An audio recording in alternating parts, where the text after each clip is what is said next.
আসসালামু আলাইকুম। আজকে আমি আপনাদের সামনে আমরা বাঙালি কিছু সংখ্যক মানুষ যে কতটা বিকৃত মস্তিষ্কের, কতটা জঘন্য খারাপ সে বিষয়ে আমার বাস্তব জীবনে ঘটে যাওয়া কিছু কথা বলবো। তো আজকে রাতে আমি পুরান ঢাকার নাজিরা বাজারে গিয়েছিলাম। তো ওইখান থেকে আসার পথে ঢাকা ইউনিভার্সিটি সুফিয়া কামাল হল পাস করে শিক্ষা ভবনের একটু আগে মাঝ বরাবর একটা স্থানে হুট করে রাস্তার মাঝখানে কুকুর চলে আসে। ওই কুকুরটা বাঁচাতে গিয়ে আমি অ্যাক্সিডেন্ট করেছি। তো অ্যাক্সিডেন্ট করেছি, খুব খারাপ ভাবেই করেছি। যে আমার এখানে এখানে যে হাতে, তারপর হচ্ছে এখানে, এই যে এখানে আমার দুই হাঁটু ব্যান্ডেজ অলরেডি, আমার দুই হাঁটুতে অলরেডি ব্যান্ডেজ আছে। তো আমি যখন অ্যাক্সিডেন্ট করি তো সেখানে তিনজন ব্যক্তি ছিল, একজন রিক্সাওয়ালা মামা, আর হচ্ছে দুইজন ব্যক্তি জিক্সার এসএফ বাইকে ছিল। ওই দুইজন ব্যক্তি, আমি যখন পড়ে গেছি আমাকে তারা উঠাইছে, আমাকে উঠায় রাস্তার সাইডে বসালো, আমার প্রতি তারা সহানুভূতি দেখাইছে। তো বসানোর পরে ওনারা আমাকে বললো যে আপনি এখানে বসেন, আপনার জন্য আমি পানি নিয়ে আসতেছি। তো সেই অবস্থায় আমি তো ওই সময় ব্যথায় আমি কিছু দেখতে পাচ্ছিলাম না, সব ঝাপসা ঝাপসা দেখতেছিলাম। তো আমি যতটুকু পারতেছি আমি দেখতেছিলাম যে আমি ঘুরে ঘুরে যে আমার কোথায় কোথায় ব্যথা লাগছে। তো আমি ব্যথাগুলো দেখতে দেখতে একটা পর্যায়ে আমি ভাবছি যে আমি কাউকে ফোন দেই, আমার ফ্যামিলিকে বা আমার কাছের কোনো বন্ধু বান্ধব যেন আমাকে হসপিটালে নেয় বা এখান থেকে এসে নিয়ে যায়। তো ওই পর্যায়ে আমি হঠাৎ করে আমার বাইকের যে মোবাইল স্ট্যান্ড ছিল, ওই মোবাইল স্ট্যান্ডে আমার মোবাইলটা ছিল আর কি। তো আমি দেখি কি আজ আমার ওইখানে মোবাইলটা নাই। তো আমি খুঁজতেছিলাম যে আশেপাশে হয়তো কোথাও পড়ছে, বাট কোথাও পাচ্ছিলাম না। তারপর আমি ফোন দিলাম, প্রথম 4টা রিং হয়েছে। রিং হওয়ার পরে ফোনটা আর ঢুকে নাই, মোবাইলটা বন্ধ করে দিছে। তো এমতো অবস্থায় আমি কি করব কি না, আমি কিভাবে হসপিটালে যাব না, আমি মানে খুব খারাপ একটা সিচুয়েশন ছিল। তো রিক্সাওয়ালা মামার সাহায্যে পুলিশের সাথে কথা বললাম, পুলিশ বললো যে আচ্ছা আপাতত আপনি হসপিটালে যান, ফার্স্ট এড নেন, দেন কি করা যায় দেখা যাক।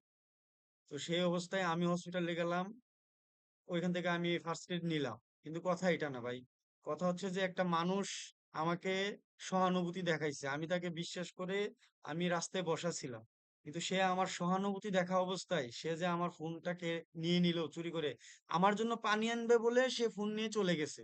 এমতো অবস্থায় যে আমি আমার বাসায় ফোন দিব কিভাবে বা আমার কোনো কাছের মানুষজনকে ফোন দিব কিভাবে, আল্লাহ না কর, আল্লাহ আমাকে বাঁচাইছে ঠিক আছে, আমার যদি মেজর কোনো কিছু হইতো তাহলে আমি কিভাবে আমার পরিচিত মানুষজনদেরকে রিচ করতাম, বা আমার কিছু একটা হয়ে যেত ওইখানে কিভাবে কি করতাম। না, আমরা বাঙালিরা কতটা বিকৃত মস্তিষ্কের মানুষ যে একজন মানুষ মারা যাচ্ছে সেখানেও সে তার চুরি ছিনতাই করবে। কিন্তু কথা এটা না, কথা হচ্ছে যে তারা হচ্ছে ছদ্মবেশী মানুষ। ভাই, যেই মানুষটা একটা জিক্সার এসএফ বাইক নিয়ে চলে সে তো কোনো নিম্ন মধ্যবিত্ত না। মানে কি বলবো, আমি আসলে কিছু বলার নাই ভাই। এরকম একটা মানুষ আমার সাথে এরকম করবে। ভাই, কথা হচ্ছে যে আমার ফোনটা যত দামি ভাই, আপনি যেই ভাই নিয়েছেন, আমি জানি না আমার এই ভিডিও আপনার কাছে পৌঁছাবে কিনা ভাই। আপনার কাছে হাম্বল রিকোয়েস্ট, আমার ফোনের যত টাকা তার চেয়ে 4 গুণ টাকা ভাই আমি আপনাকে দিয়ে আপনি আমাকে ফোনটা দিয়ে দেন। কারণ ভাই, আমার মৃত বাবার লাশের শেষ স্মৃতি 2টা ছবি আমার ওই মোবাইলে আছে, আমি ওগুলোর কপি রাখি নাই। প্লিজ ভাই, যদি আপনার কাছে আমার এই ভিডিও যায় ভাই, আপনার যত টাকা লাগে দিচ্ছি, আপনি আমাকে মোবাইলটা দিয়ে দেন, আমার বাবার শেষ স্মৃতিটা আমাকে রাখতে দেন, প্লিজ।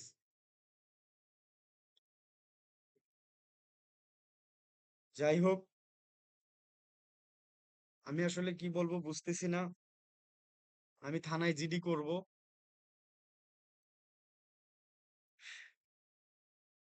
যাই হোক, আপনারা এইসব ফেক পিপল থেকে, এইসব ছদ্মবেশী মানুষদের কাছ থেকে আপনারা সবাই সাবধান থাকবেন।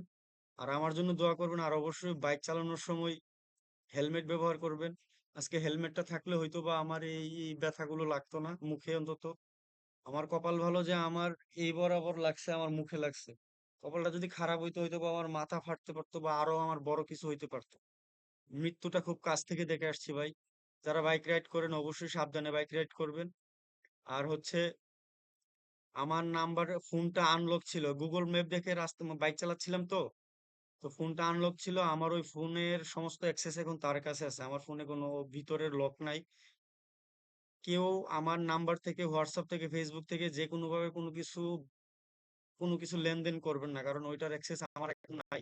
আমি খুব শীঘ্রই জিডি করবো, আমার সিম গুলো রিকোয়েস্ট করবো আপনারা সবাই সকল প্রকার লেনদেন থেকে বা যে কোনো কিছু থেকে দূরত্ব বজায় রাখবেন। এই হচ্ছে আমার কথা। আমি কি বলতেছি না বলতেছি আমি জানি না, উল্টাপাল্টা সব কথা বলতেছি। আমার জন্য দোয়া করবেন। আর সুযোগে যে সদ্ব্যবহার করে এইসব মানে রাঘব, মানে আমি জানি না কি বলবো আসলে। এই লোকগুলো থেকে অবশ্যই সাবধান থাকবেন। কখনো যদি দুর্ঘটনার কবলে পড়েন, অবশ্যই নিজের যে জিনিসগুলো আছে, যদি সুস্থ থাকেন আর কি বা সেন্স থাকে, এগুলো সাবধানে রাখবেন। আর হচ্ছে আর কি আমি আসলে বুঝতেছি না কি বলবো। আর ভাই, তুমি যে মোবাইলটা নিচ্ছ, তোমার কাছে ভাই রিকোয়েস্ট, যদি তুমি আমার আমার ফোনে আমার ছবি দেওয়া আছে, বা তুমি যে কোনো থানায় ফোনটা দাও, আমার এমনিতে সবকিছু হয়ে যাবে। দেখো ভাই, আমার আমার বাবার শেষ স্মৃতিটা, আমার মোবাইলের দরকার নাই। যাই হোক, আমি বেশি কথা বলবো না। আমার যারা আত্মীয় স্বজন আছেন, বন্ধু বান্ধব আছেন, আপনাদেরকে সতর্ক করতেছি যে আমার ওই মোবাইল থেকে, নাম্বার থেকে, হোয়াটসঅ্যাপ থেকে, যাই হোক, সকল প্রকার লেনদেন থেকে বিরত থাকবেন। আর হচ্ছে আমার জন্য দোয়া করবেন।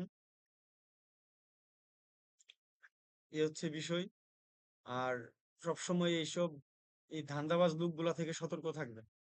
দোয়া করবেন আমার জন্য সবাই। আল্লাহ হাফেজ।